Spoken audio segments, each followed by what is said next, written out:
Here we have a Perfection Model 525 font. A font is a container that stores the oil for an oil lamp or oil heater. The simplicity of the Perfection font is part of what makes these heaters so appealing. Very few parts are used to make a very functional heater that has served the test of over 100 years.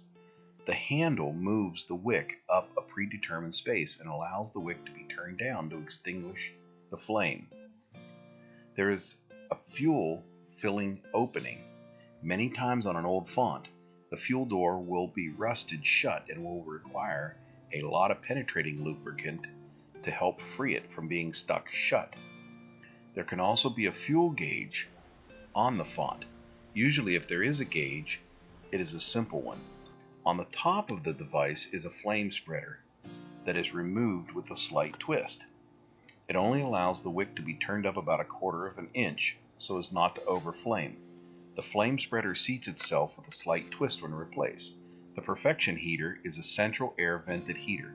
This also means that the air supplied to the heater flows up the center of the unit. If the heater sits for a long period of time, sometimes decades, the wick will be glued to the central air pillar. You must not turn the handle, as the adjusting teeth are glued to the wick. Below the flame spreader is the gallery of the lamp. The gallery can be unscrewed from the font and also set aside. Care must be taken if the gallery is stuck, as it is perforated with holes and can easily be damaged if pried or hammered. PB Blaster is a great solution, and at times several days of spraying and waiting will help loosen the parts. After the gallery is removed, the wick can easily be accessed for removal.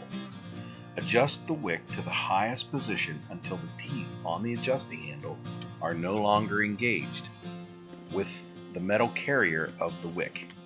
Note the position of the lower ends of the wick, as they will be replaced in a similar orientation. When the wick and the carrier sleeve are removed, the 9/32 bolt at the end of the adjustment handle can be removed. Many applications of small amounts of penetrating fluid can help loosen the nut from the handle. A small pair of needle nose pliers can really help make this reachable.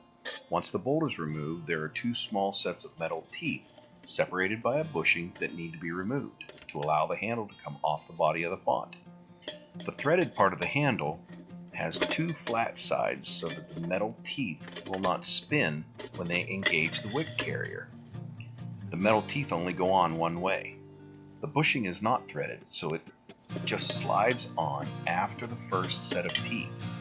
Never force the adjusting of a stuck wick on a Perfection font. Liberal applications of carburetor cleaner will dissolve the varnish and allow movement. PB Blaster is a good penetrating oil for any rust areas. After the handle is removed, the fuel gauge is the next item to be removed. The fuel gauge may be also rusted to the body. A small piece of fiberglass, hard plastic, or wood can be used to apply pressure on the edge of the fuel gauge, and with light tapping the gauge can be loosened. The gauge is a very simple and efficient design consisting of a couple of gears and a cork float. If there's varnish on the cork float, it's not necessary to remove the varnish. The inside of the body of the font may many times be filled with dirt and rust from years of neglect. A liquid rust remover or vinegar will help remove the rust. At times, small pinholes may have to be repaired with an epoxy such as JV Weld. Occasionally, in the later manufacturing years, the fuel gauge was eliminated. When restoring a Perfection font, remember the following simple steps.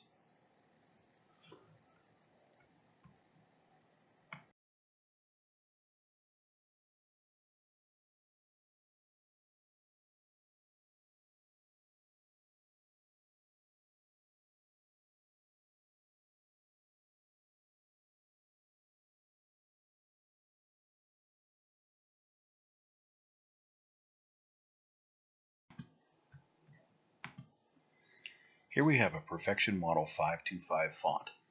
A font is a container that stores the oil for an oil lamp or oil heater.